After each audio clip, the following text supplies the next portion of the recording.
Ya, para penonton Dama TV yang kami muliakan, terima kasih kita berjumpa kembali ya. Setiap hari Kamis jam 4 sore dan biasanya diulangi hari Senin jam 4 sore juga. Dalam Dama TV, Ruang Jejak Kijati.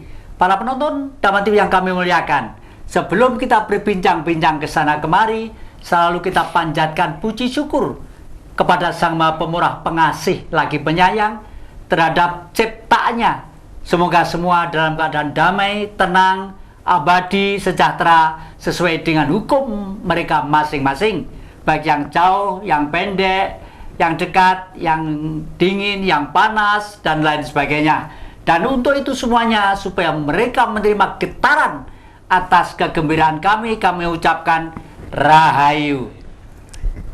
Ya, para penonton dapat kami memuliakan, akhir-akhir ini dan sekarang ini, di hadapan Anda semuanya, kami akan berbincang-bincang kepada adik-adik saya, anak-anak saya, cucu-cucu saya ini. Kebetulan ini betul-betul NKRI, karena dari Sabang sampai Merauke.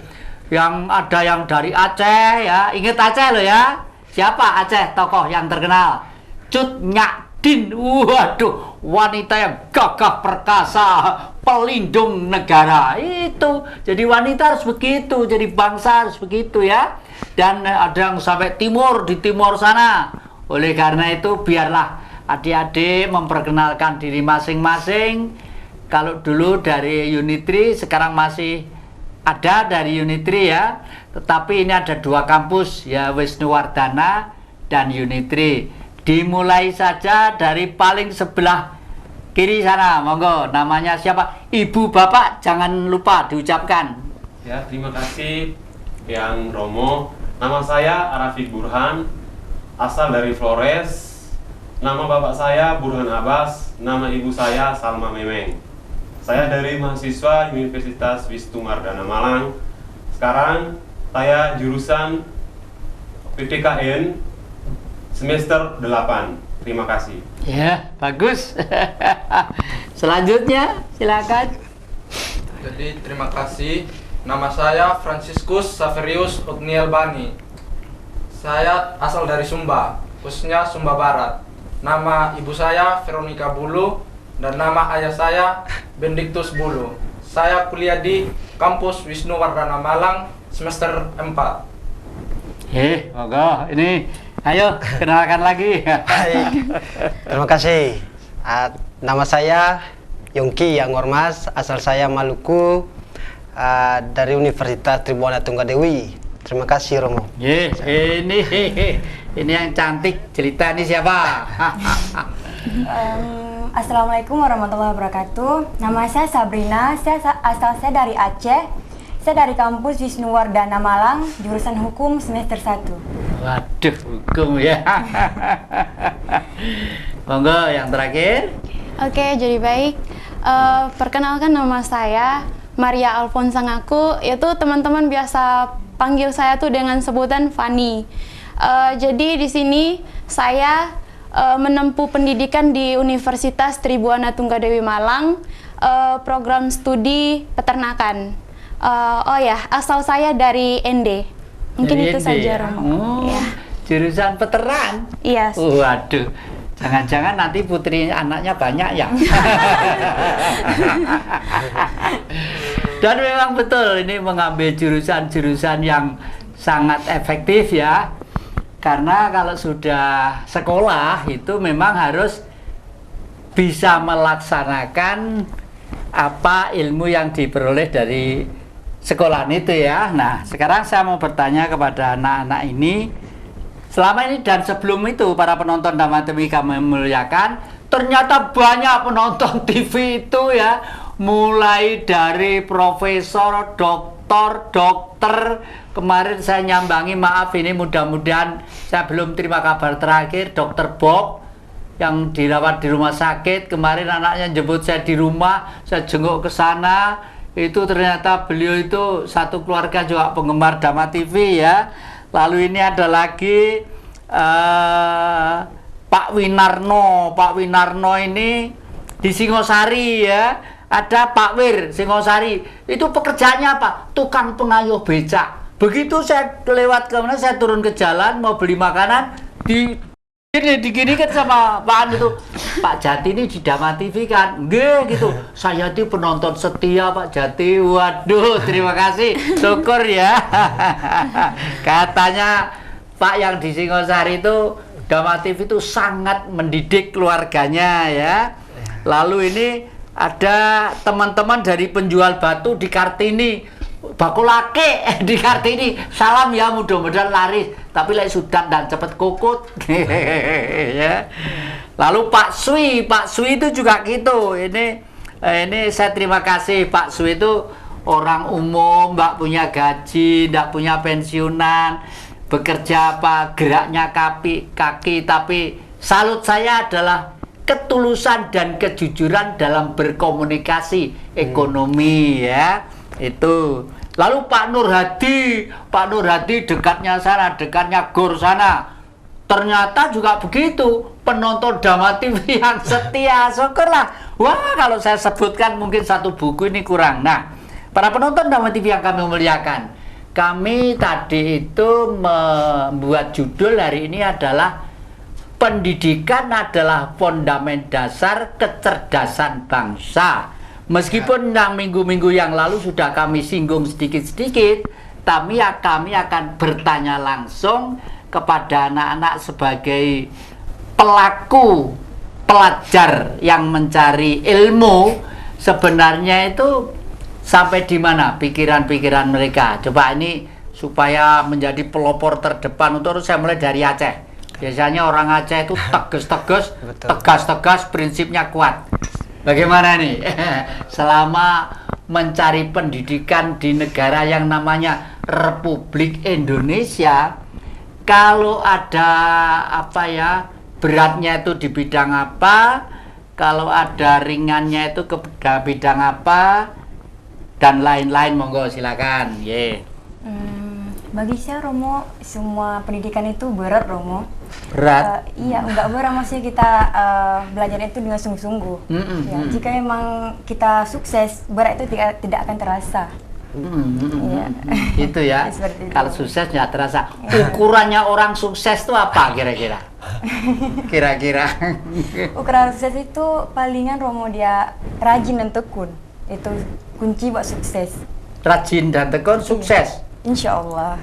Nah, padahal Pak Becak itu ya keluar jam 5 pagi muancal keringetan, ganti sepeda motor tuh lo sulit. Padahal rajin dan tekun. Nah, jadi gini ya. Sebenarnya para penonton Dama TV yang kami memuliakan, memang jawaban ini benar juga, tapi kelihatannya belum sampai ke titik klimaks pada umumnya manusia. Yang dinamakan sukses itu adalah terpenuhi apa yang menjadi kewajiban kodrat dalam keluarga, lingkungan, dan masyarakat secara umum.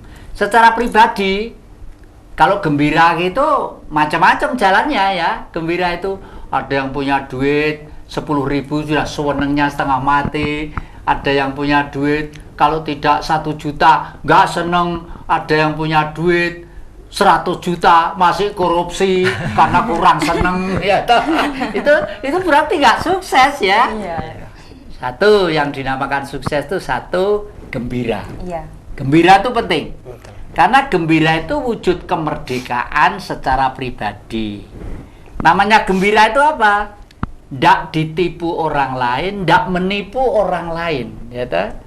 Kalau ditipu orang lain, kita mesti kecewa. Namanya ditipu, tapi juga tidak menipu. Karena kalau menipu, pasti ada aksi reaksi antara yang ditipu dan menipu, dan tidak akan selesai dalam jangka yang panjang ya. Itu. Jadi kalau sukses itu seorang seperti adik-adik ini sebenarnya semua harus punya cita-cita yang tinggi. Sebagai seorang wanita, seorang ibu rumah tangga, sebagai trah generasi Aceh, harus bisa meneruskan cita-cita pahlawan Cuk Nyadin ya, sebagai tokoh nasional gitu ya. Tokoh nasional gitu, seperti yang kami ceritakan kemarin. Nah, lalu sekarang saya lempar ke paling sana gitu. Ye.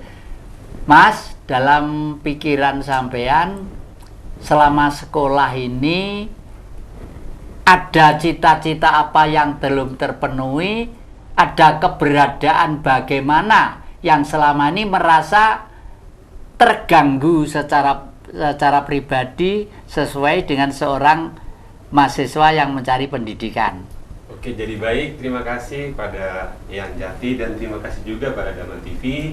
Sebelum saya menjawab pertanyaan dari Eyang, saya lupa tadi.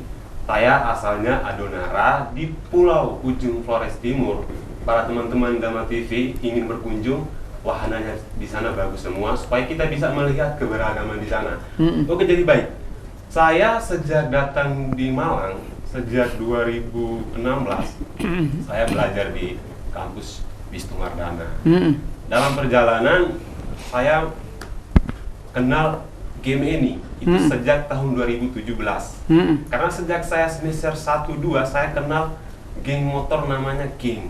Di dalam perjalanan saya menghabiskan uang banyak karena saya belum kenal namanya belajar soal kemanusiaan. Saya habiskan uang bapak mama saya itu banyak sekali. Karena motor itu 2 tak itu borosnya minta ampun. Terus dalam perjalanan saya kenal namanya game ini. Saya digemblang habis-habisan. Bagaimana kita belajar soal Indonesia, bagaimana kita mengenal soal keindonesiaan.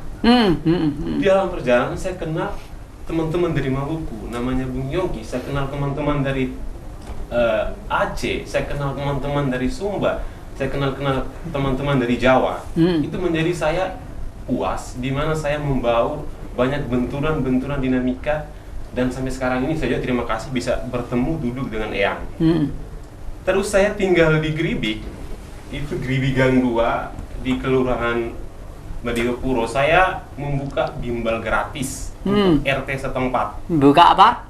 Bimbingan belajar. Oh, bimbingan belajar. Nah. Adik-adik gratis. Oh. Terus ditanya, Mas, sama Pak RT-nya, dibayarnya berapa per bulan atau per hari? Nggak usah, karena misi saya sesuai dengan konstitusi kita, sesuai dengan teks Undang-Undang Dasar kita yang sangat sakral yang kita embani bersama pada alinea keempat, mencerdaskan kehidupan bangsa.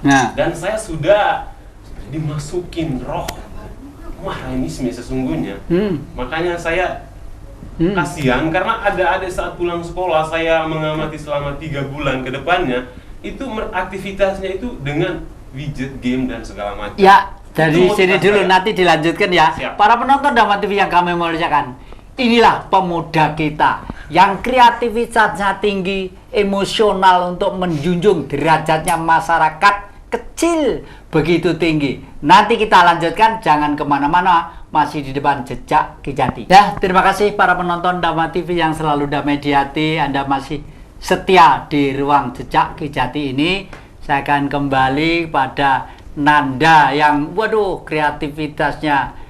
Tapi semuanya itu mohon maaf ya, biasanya masyarakat kita itu kalau diajak maju gitu agak sulit ya.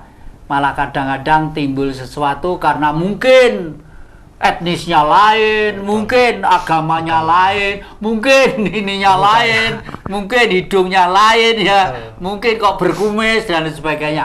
Maaf, biasanya seperti itulah. Selama ini Mas, selama sampean mendidikkan gratis kepada anak-anak masyarakat lingkungan Gribik, itu reaksi dari masyarakat menengah ke bawah di sana itu bagaimana sampai detik ini? Reaksinya saya ceritakan ya, di sana saya selama 2 tahun di Gribik. Itu reaksinya itu para ibu-ibu bapak-bapak setempat, reaksinya begini Pak, kami sangat terima kasih Mas. Pertama Mas itu dari timur, dari Flores. Tapi punya inisiatif yang tinggi, bisa mendidik adik-adik secara gratis. Karena mereka belajar di sekolah saja tidak cukup. Terus ada bapak satu datang, Mas, kok kamu kok punya apa ya, sumbangsinya kok tinggi sekali. Mahasiswa-mahasiswa yang di lingkungan sini, kata Pak RT loh, itu pulang dari kampus tidak membaur. Terus saya menjawab, ini misi kita bersama kalau mencerdaskan kehidupan bangsa, apalagi kita lagi ditantang zaman. Jadi bagaimana kita memenuhi zaman, mendidik adik-adik supaya muncul rasisme, mohon maaf ya, muncul rasisme.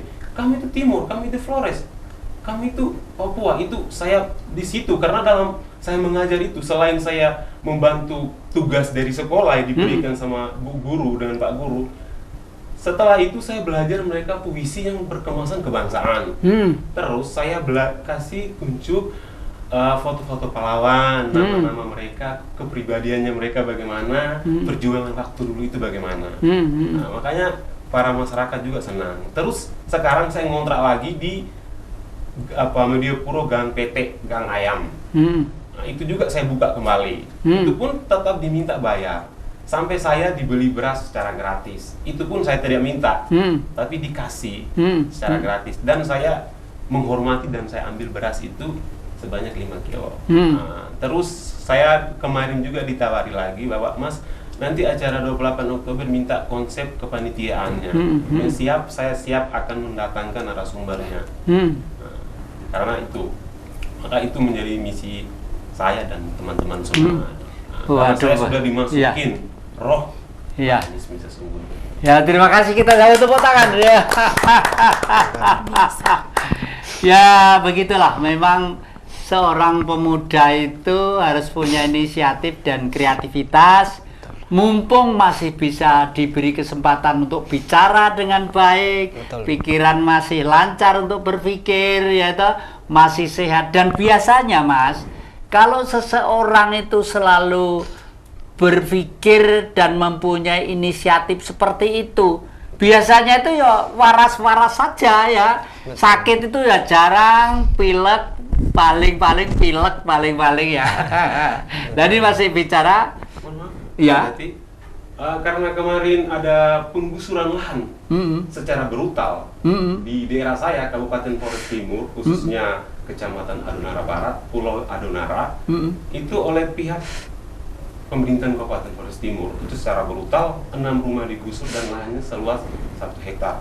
Itu pun saya kumpulkan teman-teman saya, solidaritas komunitas saya di Wisnuwardana Malang, untuk melakukan pernyataan sikap dan ada beberapa tuntutan. Terus ke berikutnya pun kami pas tanggal 18 kemarin galang dana aksi kemanusiaan dan kami mendapatkan sedikit dana untuk didonasikan di Flores. Itu hanya tugas berat, tapi itu baru sedikit yang saya buat. Saya perlu belajar dengan teman-teman, dengan yang Jati juga. Kalau begitu terpaksa saya ada kelanjutannya. Mohon maaf ini. Apakah Anda seorang Nasrani? Saya Islam. Islam. Bagus. Islam ya. Melakukan seperti itu. Kalau orang Nasrani yang dilakukan adik ini namanya disalib ya. Disalib itu ya itu. Artinya jasmani dan tubuh itu berdharma bakti untuk kepentingan kemanusiaan, mengorbankan dirinya, mengorbankan tubuhnya untuk kepentingan kemanusiaan, ya toh? Nah, umumnya orang sana itu Nasrani umumnya, tapi sama saja agama itu semua baik ya. Oleh karena itu aplikasi di lapangan inilah yang penting. Nah, saya akan bergeser ke siapa, Andri? Enggak. Hah? Enggak. Angkat ya. Angga ya. Sekolah di perguruan tinggi itu kan ada organisasi kampus yang formal dan ekstra ya, ada itulah. Apakah selama ini sama juga anggota GMNI juga? Nah, menjadi anggota GMNI yang ekstra kampus itu selama ini lancar-lancar saja, apa sedikit ada hambatan-hambatan atau pengawasan-pengawasan? Kalau menurut saya selama saya berGMNI itu tidak ada hambatan. Tidak ada hambatan. Tidak ada hambatan. Karena menurut saya berGMNI atau berorganisasi itu sangat penting bagi setiap pemuda atau mahasiswa. Setiap orang itu harus berorganisasi karena kalau hanya berpendidikan saja di kampus atau di sekolah itu tidak cukup.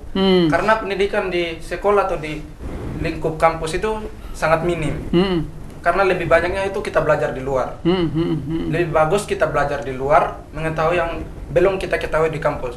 Karena pendidikan di kampus itu sangat terbatas. tidak sepenuhnya dikasih. Hmm. Jadi perlulah setiap mahasiswa atau setiap orang itu berorganisasi supaya bisa mengetahui yang lebih luas lagi. Iya, iya, iya. Nah, terus sekarang sedikit ada pertanyaan supaya nanti penonton gamblang ya. Iya. Kalau di kampus kan kurikulumnya jelas. Iya. Lah kalau di luar kok katanya tambah pengalaman tuh kurikulumnya di luar tuh apa kira-kira?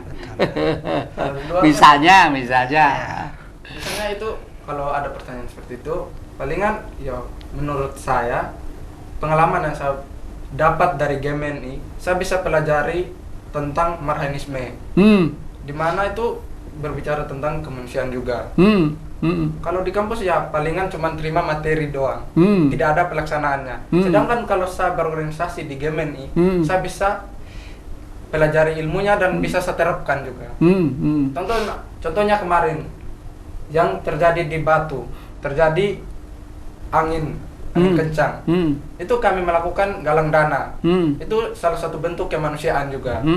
Jadi ketika belajar marhaenisme itu kami bisa terapkan juga. Mungkin seperti itu, Rom. Ya, ya. Para penonton dan TV yang kami muliakan, tidak menduga kalau anak cucu kita itu pikirannya sudah begitu runtut ya, cerdas dan tepat ya, karena tadi itu pertanyaannya, kalau di kampus kan kurikulumnya jelas ya, kalau di luar kurikulumnya apa? Ternyata ada kurikulum yang bisa dipelajari yang tidak ada di kampus, yaitu marhaenisme. Nah, minggu yang lalu saya katakan bahwa marhaenisme itu pola berpikir tahun 2000 sampai tahun 3000 yang akan datang ya. Dan ini sudah saya tulis loh di buku saya ini. Namanya, bukunya judulnya 99% manusia di dunia gagal paham tentang Tuhan. Nah, dunia loh yang saya kritik itu dunia ini ya. Terus dan kalau misalnya Anda pengen memiliki ini karena tidak dijual di umum ya, nyetak ya nyetak sendiri, anu sendiri, pensiunan, jadi ya Anda bisa membeli di Dama TV. Ini di Dama TV itu hanya mengganti ongkos cetak 50.000, yang 10.000 saya wakafkan untuk Dama TV yang 10.000. Kenapa kalau untuk Dama TV? Maaf ya, Dama TV itu sekarang tuh dikepung. Dikepung apa? Dikepung orang yang tidak senang kepada televisi yang memberitakan tentang budaya Indonesia yang asli, keteguhan, kepribadian, keluhuran, kejujuran ya. Karena apa? Ya karena barang siapa mempertahankan budaya, ini orang yang pengen menikmati kekayaan Indonesia itu terganggu ya. Ya maaf, ini siapa yang ganggu kami juga tidak tahu. Tapi kami sering merasa prihatin melihat mass media, baik di televisi, di YouTube, di HP-HP, di televisi internasional atau nasional, isinya hanya promosi bagi orang yang memiliki modal besar ya. Itu aja. Di sini lengkap, saya tulis bermacam-macam. Bahkan di buku ini saya gambarkan juga tentang ilmu politik satu kontainer dan ilmu ritual satu kontainer, hanya saya ringkas menjadi satu lembar. Ya, satu lembar, karena era sekarang sudah era maju. Gak usah kita belajar bertele-tele, makanya tadi itu adik-adik ini saya ringkas jadi satu lembar ini. Kalau ikut Tuhan jalannya ini, ikut setan jalannya ini. Minggu yang lalu sudah kami terangkan di sini ya. Lah, para penonton yang kami muliakan, terima kasih. Meskipun ini sering kita ulang-ulang, maksud saya hanya mengingatkan lagi. Tapi jangan kemana-mana, masih di depan Jejak Kijati. Ya, terima kasih para penonton Dama TV yang selalu damai di hati ya. Terima kasih Anda setia juga mengikuti ini. Ini adalah anak cucu kita. Mereka nanti akan menjadi jago-jago. Ini bukan babon kalau putri ya. Kalau babon itu kan sudah gede, sudah ibu. Ini masih remaja putri ya. Ini satria-satria semua. Mulai dari Aceh sampai ke timur sana ya. Mudah-mudahan nanti itu menjadi generasi kita, sehingga orang tua ini ayem, meskipun ya ambekane iki semengkis ngene, ayem lah melihat generasi seperti ini. Dan saya yakin adik-adik ini sebenarnya tidak untuk golongannya, tidak untuk satu kelompok tertentu. Lah ini supaya lebih gamblang lagi, saya pengen bertanya kepada Mas Yongki. Mas Yongki, sampean sebagai ketua GMNI yang bertanggung jawab Baik, Romo. melindungi, mengayomi, mengkoordinir bercorak ragam adat, suku, bahasa dan apa ya, kepribadian ini selama ini bagaimana? Kalau menyenangkan, apanya yang menyenangkan, kalau memberatkan apa yang kira-kira masih ada? Monggo. Terima kasih Romo atas kesempatannya. Pertama-tama saya kenalkan dulu, ini budayanya dari ND. Kalau ini jas tenunannya dari daerah saya. Ini daerah asli saya tenunan, ini jas tenunan.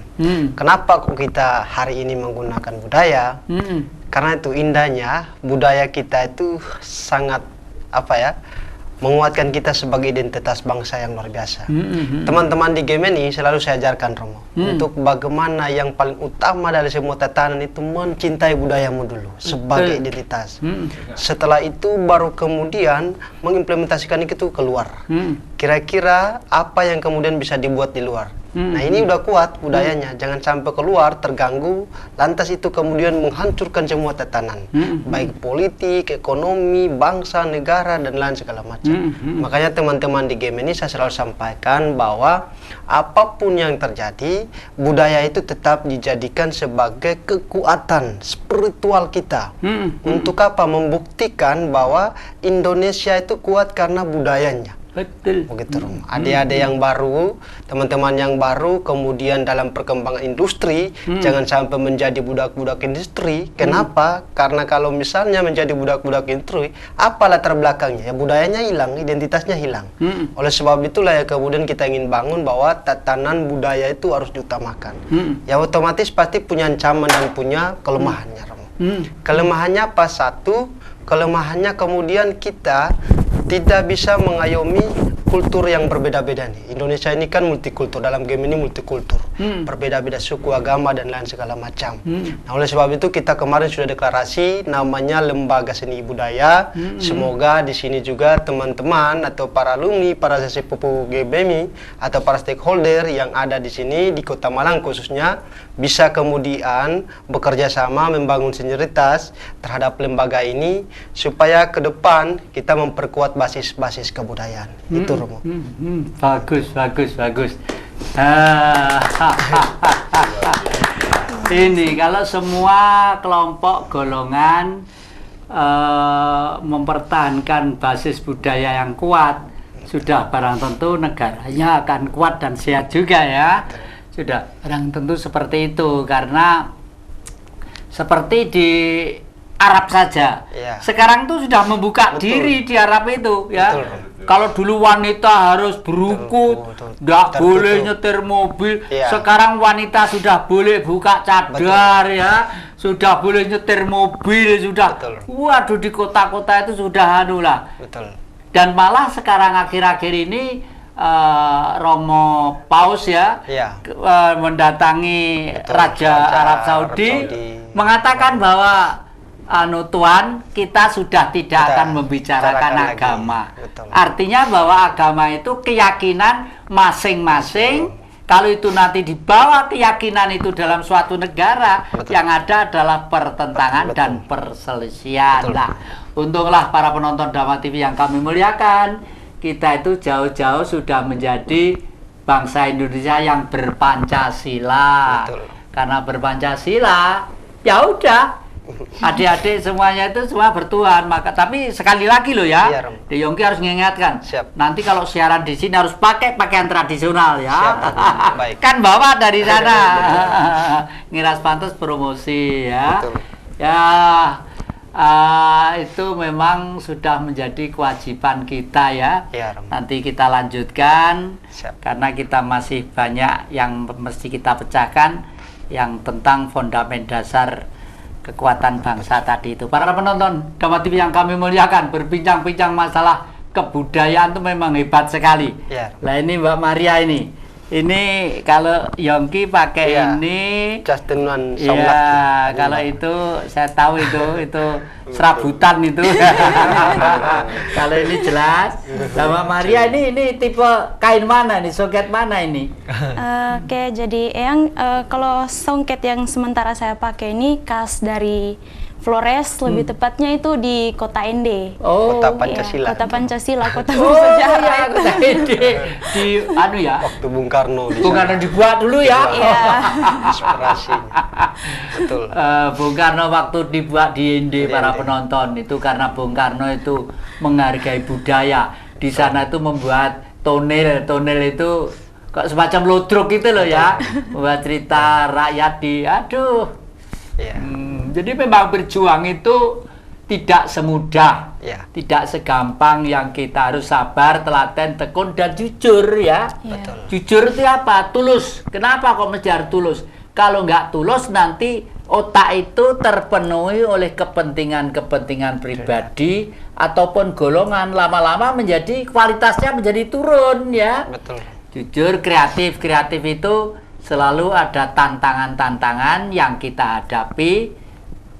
Sedikit bertanya ini kepada adik-adik ini. Saya bertanya pada Aceh dulu ya. Tadi di sana menyinggung marinisme.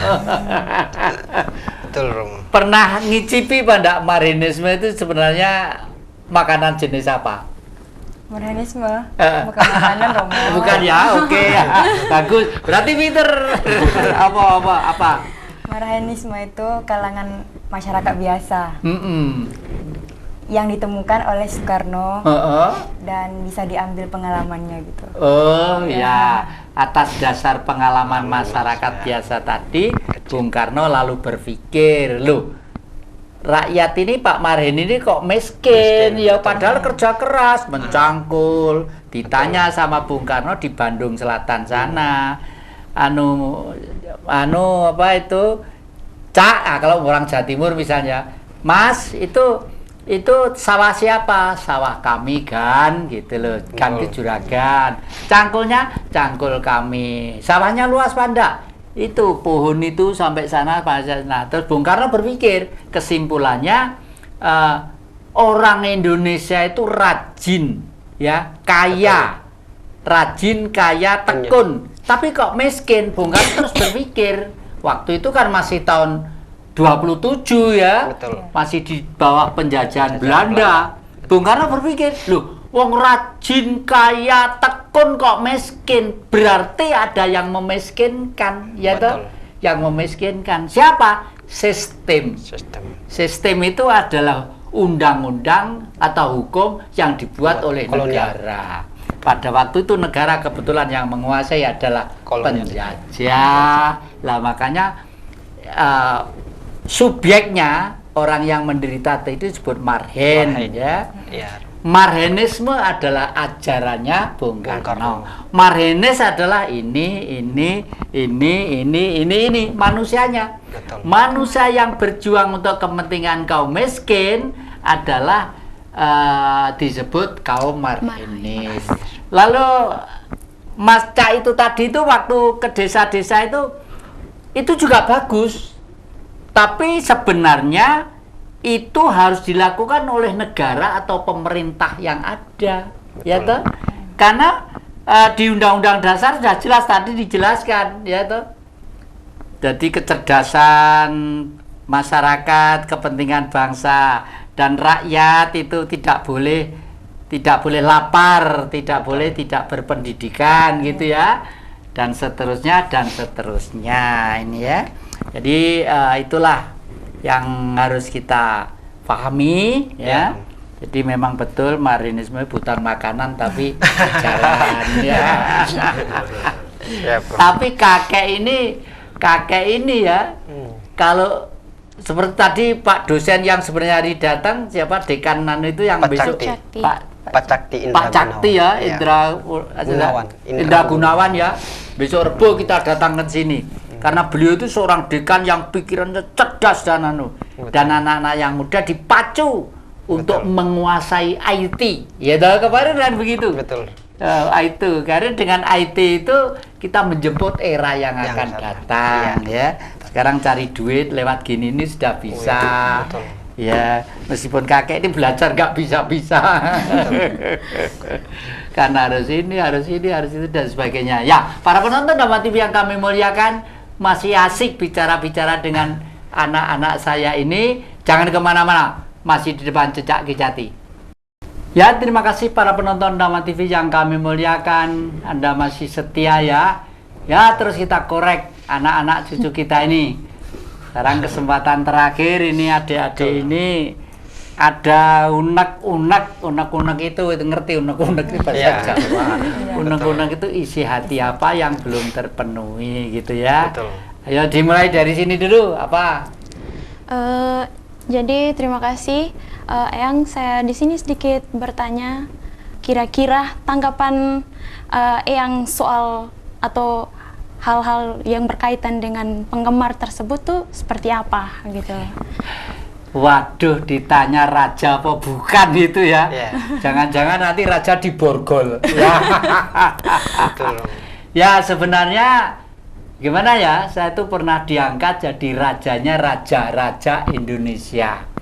Itu tahun 1998. Saya dinobatkan di Trowulan ya. Karena pada waktu itu saya mengundang raja-raja dari seluruh Indonesia di sana untuk sujud ke tempat leluhur di Mojopahit, tempatnya kan di Trowulan. Nah, sejak itulah saya diangkat menjadi seorang raja ya, terus diberi gelar oleh mendiang raja di Solo, Pakubono ke-12. Ada kiainya tapi meskipun raja, Romo Kiai Kanjeng Pangeran Haryo Kusumo Yudo gitu kan, panjang ya. Kenapa ya? Jadi kata beliau sebenarnya bukan orang orang raja, seorang pimpinan yang berjiwa resi. Resi itu Brahmana kata beliau loh ya. Saya sendiri tiap hari nyapu sendiri, ngepel sendiri, bersihkan sendiri, kadang-kadang umbah-umbah sendiri gitu ya. Itu. Lah, apa yang tidak senang kepada saya? Kalau Nanda tadi tanya, ada, pasti ada ya. Betul. Siapa?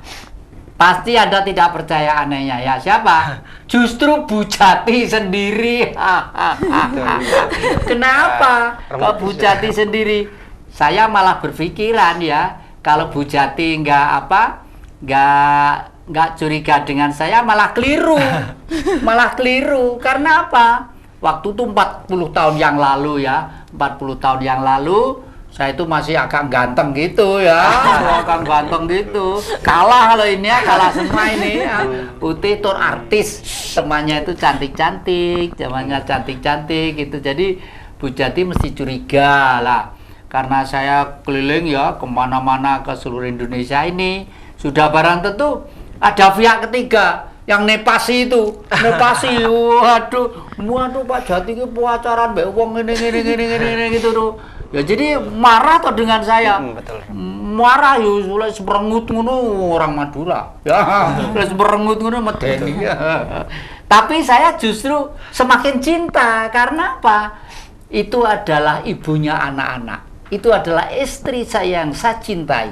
Kalau saya kuat melanjutkan dengan wanita yang tercantik di dunia sampai kapanpun, berarti saya lulus sebagai seorang laki-laki. Nah, kamu harus begitu loh ya, harus begitu loh ya. Jadi kalau sudah niat untuk berumah tangga ya sudah, itu satu kali cukup gitu, cukup satu kali gitu. Meskipun kadang-kadang itu ada yang memperkenankan gini itulah hak masing-masing ya, kita nggak menyalahkan hak masing-masing, tapi inilah betul juga akhir-akhir ini memang muncul raja-raja baru di sana sini. Betul. Yang terakhir yang pertama kali itu diborgol ya sampai dikecek gini ya. Itu urusan perdata apa pidana saya nggak ngerti, itu urusan hukum ya, kita nggak ikut-ikut. Tapi lepas dari itu semuanya mustahil. Kita hidup itu kan digerakkan oleh Sang Maha Hidup. Kenapa akhir-akhir ini kok muncul itu semuanya? Berarti kita harus kembali menengok ke timur. Betul. Kalau di timur sejak dulu raja-raja banyak, ya toh? Iya. Banyak raja-raja itu kecil itu banyak ya. Di Bali berapa raja aja, di sana, di sana, di sana. Oleh karena itu waktu di Trowulan tahun 1998 saya mengumpulkan kepala suku adat dan raja-raja besar atau kecil gitu. Sampai sekarang ini, lalu tugas saya sekarang ini adalah komunikasi dengan beliau-beliau untuk tetap menjaga kewibawaan, keamanan, dan menghayati akan pentingnya jiwa NKRI itu ya. Itu yang penting lah. Terus ini sekarang tadi sini ya, sekarang bergeser ke Aceh. Kira-kira ada waktu sedikit untuk apa yang belum terpenuhi dalam benak hatinya Satria Aceh ini. Baiklah Romo, Satria. saya ingin bertanya. Saya pernah dengar bahwa Romo itu menganggap wanita itu sangat istimewa. Seistimewa apa wanita yang Romo maksud? Menurut saya wanita itu sangat amat istimewa, amat sangat istimewa. Karena apa? Wanita itulah sebenarnya, maaf ya, yang disebut Tuhan itu sendiri. Hati-hati loh, Tuhan loh ya. Justru dengan identitas Tuhan itu harus hati-hati, ya toh. Kenapa? Orang Islam ya, saya sekarang saya kembalikan ke Rasulullah. Ya Rasulullah, siapa orang di muka bumi ini yang harus kami hormati? Ibumu. Setelah itu ibumu baru bapakmu. Karena apa? Karena seorang wanita itu sebenarnya di dalam rahimnya ini Betul. ada yang namanya indung telur. Indung telur itulah isinya roh suci. Kalau di dalam agama itu disebut buah koldi. Kalau itu dibuahi, lahir jadi bayi, memikul beban dosa. Karena apa? Setelah lahir butuh sekolah, butuh susu, butuh kesehatan, besok warisannya bagaimana? Yang dimaksud itu ya. Oleh karena itu wanita itu kalau mampu menjaga dirinya sebagai seorang wanita ya, udah anak turunannya nanti damai dan enak dan indah gitu ya. Indah gitu. Kayak Bu Jati itu sabar ya, sabar banget gitu. Anak cucunya tuh dilala ya sabar-sabar gitu bener-bener gitu loh ya. Sampai kakek itu kadang-kadang pegel. Mbok sekali tempo gelut tak piye gitu. Wong sing muda ya. Artinya itu kalau terlalu laki-laki terlalu halus itu juga menurut saya kakek itu mudanya rada nakal ya apa beling. SD kok gede gelo. Kalau naik kuda itu tanpa pelana berdiri lagi ke kota lagi diuber polisi sampai hari itu. Betul. Iya waktu muda itu. Nah sekarang sana lagi apa? Terakhir ini nanti penutup terakhir kira-kira apa? Ada harapan apa yang diharapkan pada era zaman dan masyarakat sekarang ini? Oh, jadi baik harapan dari kita untuk tantangan zaman di publik ini, harapannya ke depan bahwa tidak usahlah saling sikut menyikut antara suku, agama dan lain sebagainya. Sebab menjadi celaka besar apabila kita saling sikut menyikut, itu imbasnya menjadi konflik yang sangat horizontal dan merugikan kita semua.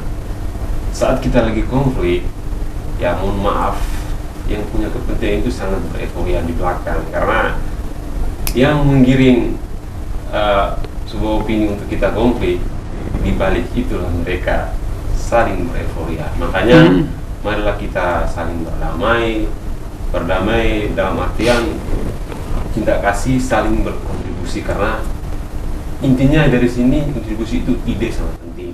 Ya, terima kasih, betul ya, terima kasih. Sekarang fondamen dasarnya marxisme itu tahu apa? Fundamental. Ya, nggak tahu nggak apa-apa. Ya tahu di sini itu tugasnya kita memberitahu kok. Tadi kan sudah semayanan belum sini. Nanti pura-pura nggak tahu loh ya, gitu loh ya. Nah, para penonton dapat yang kami muliakan. Sebenarnya itu fondamen sebelum Pancasila dinyatakan sebagai ideologi negara, itu adalah gotong royong. Karena masyarakat kita itu hidupnya adalah gotong royong. Betul. Gotong royong itu satu, manusia itu pasti perasaannya tinggi. Betul. Tepo seliro ya. Mengerti satu dengan yang lainnya, artinya tepo seliro itu yang kaya ikut tidak merasa kaya, yang miskin tidak merasa tertindas ya. Ya, itu mendirikan rumah bareng-bareng, itu namanya gotong royong. Yang hanya bisa berdoa ya. Gotong royong itu isinya ada dua. Satu, religius, ketuhannya tinggi. Kedua, kemanusiaannya tebal. Ketiga, dinamis. Gotong royong tuh nggak diem, nggak ngelukro, nggak ngene kayak orang teller gitu ya. Enggak, artinya ada sesuatu yang dikerjakan. Makanya Bung Karno mengatakan Marxisme adalah Marxisme yang diterapkan di Indonesia. Nah, ini jangan keliru. Marx itu bukan komunis. Marx itu teori tentang dialektika. Dialektika itu adalah supaya otak itu cerdas ya toh. Jadi bahwa dulu ini misalnya buku ini dulu apa sih? Dulu damen. Damen itu batang padi itu loh ya. Betul. Damen dimasak digini menjadi tepung. Setelah tepung kasih air, digulung di pabrik gini menjadi kertas, dicetak menjadi buku. Harganya mahal ya toh. Mungkin damen gini mungkin buku gini cuma damen segini mungkin ya toh. Harganya berapa? Dijual 10.000 lah kalau tidak laku. Tapi kalau sudah menjadi buku, ternyata ini 50.000 masih rebutan ya toh. Misalnya seperti itu karena isinya. Nah, lalu monggo harapan apa terakhir Mas Yongki? Baik. Ini pesan saya saja kepada Kapolres, terus Bupati, Ketua DPRD, para stakeholder pada umumnya yang berduduk jabatan-jabatan strategis di Kota Malang, bahwasanya Malang itu dikenal dengan satu kesatuan komponen bersama. Makanya disebut dengan Arema satu jiwa. Nah, oleh sebab itu kecintaan kita bersama, toleransi kita bersama, menjaga anak cucu kita, entah dia itu dari manapun, entah dia itu beragama pun, ini terus dijaga. Kita tunjukkan seharusnya bahwa Malang menjadi corong toleransi Indonesia. Ini akan menjadi kiprahnya kita bersama untuk satu, menjaga tatanan kebudayaan dimulai dari Arema yang kita cintai. Begitu yang ingin saya sampaikan. Ini kalau boleh saya bahasakan ala Bung Karno. Ala Bung Karno. Para saudara, marilah kita jadikan Malang ini sebagai kawah candera di muka untuk menggodok generasi ya. Betul, Rob. Untuk supaya dinamis, supaya kreatif demi kepentingan NKRI. Ya, terima kasih. Kita ucapkan salam merdeka. Merdeka. Terima kasih para penonton Dawati yang memuliakan. Terima kasih atas perhatiannya. Sampai jumpa di Kamis dan Senin jam 4 sore yang akan datang. Kami ucapkan Rahayu.